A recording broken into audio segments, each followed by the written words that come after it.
Halo semuanya, Assalamualaikum warahmatullahi wabarakatuh. Alhamdulillahirrohmanirrohim. Kembali berjumpa dengan saya di Tiga Putra Channel.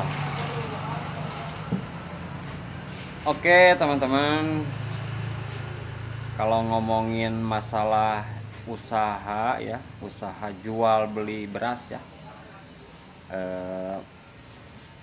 tentu tetap menjadi peluang usaha yang sangat-sangat menjanjikan. Mau apapun caranya, berapapun modal yang Anda siapkan. Tergantung skala usaha yang dan juga jenis usaha yang akan Anda mulai. Banyak cara yang bisa dilakukan ya. Mulai dari produsen, beli gabah, giling sendiri, jual berasnya, mau jadi distributor juga, beli beras, jual beras, mau ya toko beras juga gitu ya.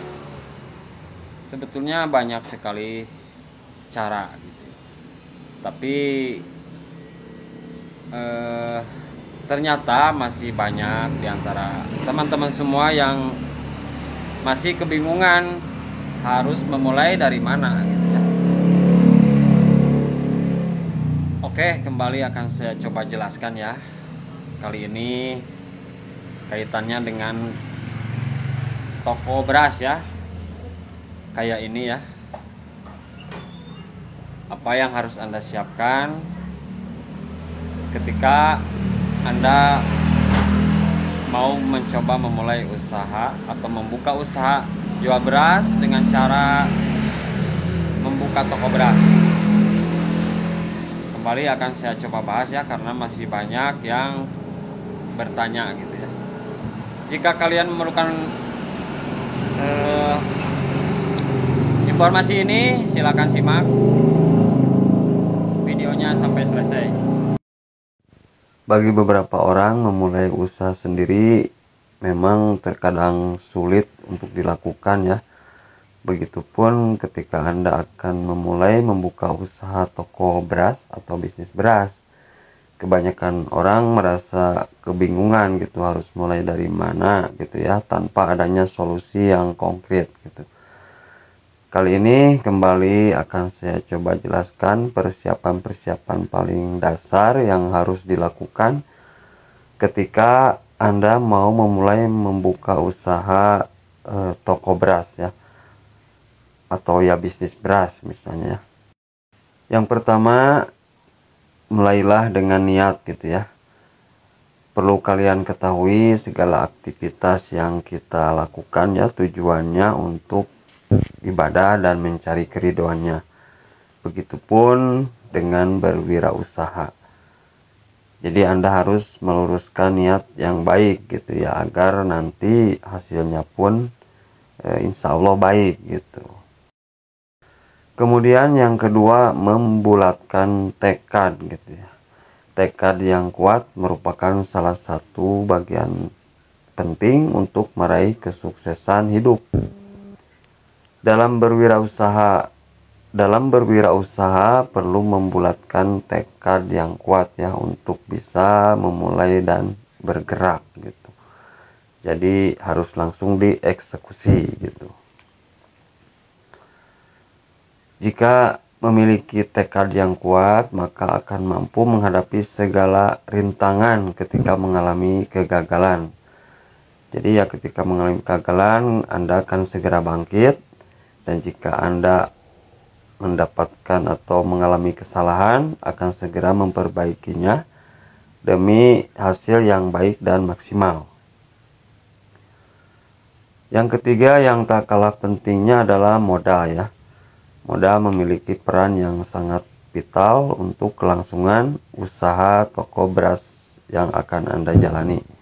Tanpa modal yang cukup, sulit untuk kita mewujudkan usaha toko beras yang sudah menjadi rencana Anda gitu. Yang keempat adalah menyiapkan tempat jualan atau toko untuk usaha Anda. Ya, serta peralatan penunjang. Untuk toko ya Anda bisa sewa ataupun beli gitu ya, tergantung modal yang Anda siapkan.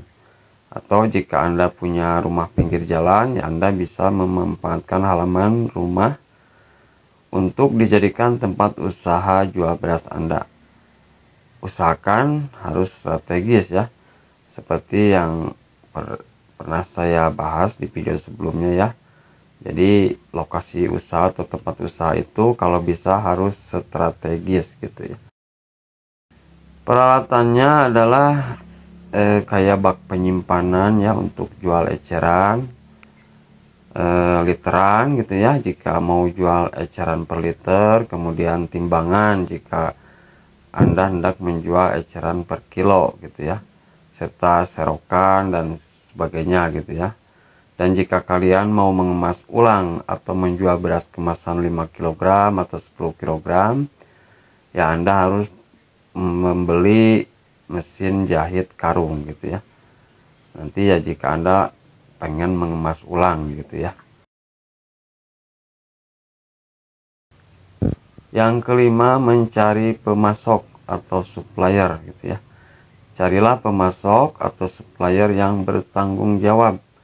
Artinya dapat memberikan pasokan beras yang berkualitas secara konsisten gitu ya.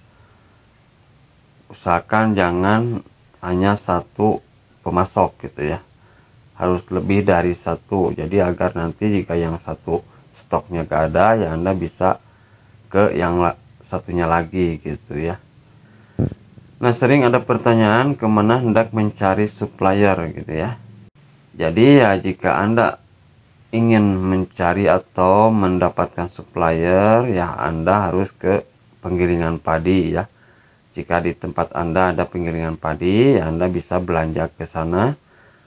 Tapi jika Anda sulit menemukan penggilingan padi, Anda bisa belanja ke agen besar yang ada di pasar-pasar tempat Anda tinggal.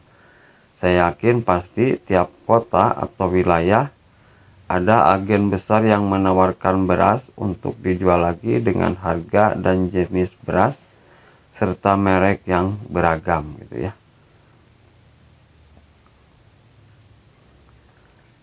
Nah, itulah 5 persiapan dasar ketika Anda hendak memulai membuka usaha toko beras.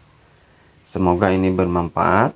Lantas, bagaimana tips dan trik yang lainnya? Mungkin di video berikutnya saya akan coba jelaskan. Terima kasih, semoga informasi ini bermanfaat. Wassalamualaikum warahmatullahi wabarakatuh.